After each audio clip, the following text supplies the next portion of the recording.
চলমান কোটা আন্দোলন ইস্যুতে আদালতের রায় রয়েছে। আদালতের আদেশ না মেনে আইন শৃঙ্খলা ভঙ্গ করলে তা শক্ত হাতে দমন করা হবে, জানিয়েছেন ডিএমপি কমিশনার হাবিবুর রহমান। সকালে পবিত্র আশুরা উদযাপন ও তাজিয়া মিছিল উপলক্ষে হোসাইনি দালান ইমামবাড়া পরিদর্শন শেষে এসব বলেন তিনি। বলেন, 17 জুলাই তাজিয়া মিছিল সহ যত ধরনের আয়োজন আছে সব নির্বিঘ্ন করতে প্রস্তুত প্রশাসন। কমিশনার বলেন, মিছিল ঘিরে উচ্চ ভবনগুলো থেকে নিরাপত্তা জোরদার করা হবে। সাইবার চেকিং সহ সকল নিরাপত্তা ইতিমধ্যে দেওয়া হয়েছে।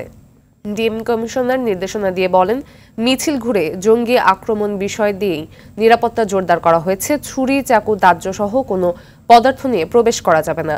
নিরাপত্তার স্বার্থে ইতিমধ্যে তল্লাশি চালানোর কথা বলেন তিনি। তাদেরকে অনুরোধ জানিয়েছি তারা যাতে ছুরি, চাকু, দাহ্য কোনো পদার্থ ইত্যাদি নিয়ে এখানে প্রবেশ না করেন, এবং যেহেতু মিছিলের ভেতরে পতাকা নেওয়ার একটি বিধান রয়েছে সেটি যাতে বেশি উঁচু না হয়, ইলেকট্রিক তারের সাথে যাতে সংযোগ থাকতে না পারে সেজন্য তাদেরকে সতর্ক করা হয়েছে।